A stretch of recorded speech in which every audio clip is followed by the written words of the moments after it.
স্বামী বিবেকানন্দের লেখা মিসেস অলিভুলকে লিখিত চিঠির অংশবিশেষ। সমুদ্রের উপরিভাগটা পর্যায়ক্রমে উঠে নামে বটে, কিন্তু যে আত্মা ধীরভাবে তা পর্যবেক্ষণ করছেন, সেই জ্যোতির তনয়ের নিকট প্রত্যেক পতন ও ভেতর দিকটা এবং নিম্ন দেশস্থ মুক্তার স্তর ও প্রবালসমূহকে বেশি বেশি করে প্রকাশ করে দেয়। আসা যাওয়া সম্পূর্ণ ভ্রম মাত্র। আত্মা কখনো আসেন না, জানো না। যখন সমুদয় দেশ আত্মার মধ্যেই রয়েছে, তখন সে স্থানই বা কোথায় যেখানে আত্মা যাবেন? যখন সমুদয় কাল আত্মাতেই রয়েছে, তখন ওর দেহাভ্যন্তরে প্রবেশ করবার এবং ও ছাড়বার সময়ই বা কোথায়?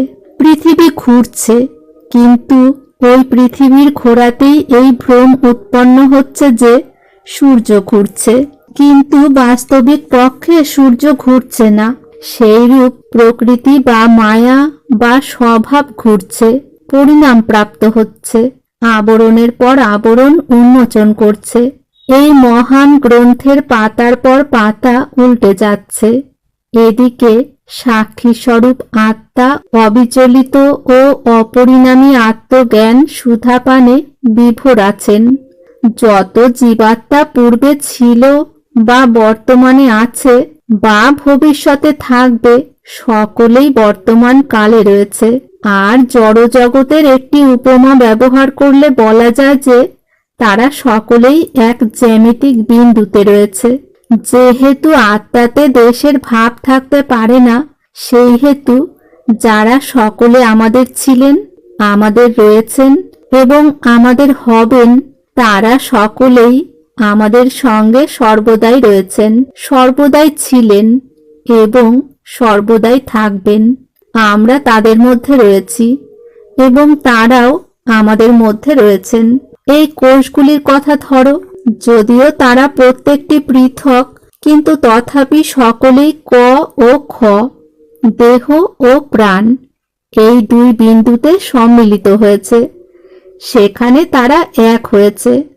প্রত্যেকেরই এক একটা আলাদা আলাদা ব্যক্তিত্ব রয়েছে, কিন্তু সকলেই ওই ক খ নামক অঙ্কে সম্মিলিত। কোনোটাই সেই অক্ষরকে ছেড়ে থাকতে পারে না। আর ওই সকল কোষের পরিধি যতই ভগ্ন বা ছিন্ন ভিন্ন হোক না কেন, কিন্তু ওই অঙ্কেতে দাঁড়িয়ে আমরা এর মধ্যে যে কোনো ঘরে ঢুকতে পারি। এই অঙ্কটি ঈশ্বর, ব্রহ্ম ও শক্তি। এইখানেই আমরা তার সঙ্গে এক। ইহাতেই সকলের সঙ্গে সকলের যোগ, আর সকলেই সেই ভগবানে সম্মিলিত। একখানা মেঘ চাঁদের উপর দিয়ে চলে যাচ্ছে, তাতে এই ভ্রমের উৎপত্তি হচ্ছে যে চাঁদটাই চলেছে। সেইরূপ প্রকৃতি, দেহ, জড় এগুলি সচল, গতিশীল। এদের গতিতেই এই ভ্রম উৎপন্ন হচ্ছে যে আত্মা গতিশীল। সুতরাং অবশেষে আমরা দেখতে পাচ্ছি যে যে সহজাত জ্ঞান অথবা দৈব প্রেরণা, যে সহজাত জ্ঞান দ্বারা সর্বজাতির উচ্চ নিচ সব রকমের লোক মৃত ব্যক্তিদের অস্তিত্ব নিজেদের কাছেই অনুভব করে এসেছে, যুক্তির দৃষ্টিতেও তা সত্য।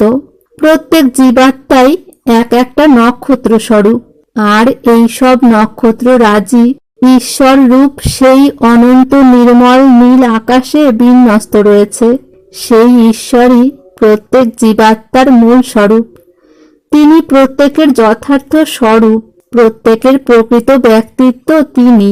কতকগুলি জীবাত্মারূপ তারকা, যারা আমাদের চক্রবালের অতীত প্রদেশে চলে গেছেন, তাদের সন্ধানেই ধর্ম জিনিসটার আরম্ভ। আর এই অনুসন্ধান সমাপ্ত হল যখন তাদের সকলকেই ভগবানের মধ্যে পাওয়া গেল এবং আমরা আমাদের নিজেদেরও যখন তার মধ্যে পেলাম। সুতরাং ভিতরের কথা হচ্ছে এই যে আপনার পিতা যে জীর্ণ বস্ত্র পরিধান করেছিলেন তা ত্যাগ করেছেন এবং অনন্তকালের জন্য যেখানে ছিলেন সেখানেই অবস্থিত রয়েছেন। তিনি কি এ জগতে বা অন্য কোনো জগতে আরেকটি ঐরূপ বস্ত্র প্রস্তুত করে পরিধান করবেন। আমি ভগবত সমীপে হৃদয়ের সহিত প্রার্থনা করছি, তা যেন তাকে করতে না হয় যতক্ষণ না পূর্ণ জ্ঞানের সহিত না করতে পারছেন। আমি প্রার্থনা করি কেউ যেন তার নিজকৃত পূর্বকর্মের অদৃশ্য শক্তিতে পরিচালিত হয়ে নিজ ইচ্ছার বিরুদ্ধে কোথাও না যায়। আমি প্রার্থনা করি যে সকলেই যেন মুক্ত হতে পারে, অর্থাৎ জানতে পারে যে আমরা মুক্ত। আর যদি তাদের আবার স্বপ্ন দেখতে হয়, তবে তাদের স্বপ্ন যেন শান্তি ও আনন্দপূর্ণ হয়।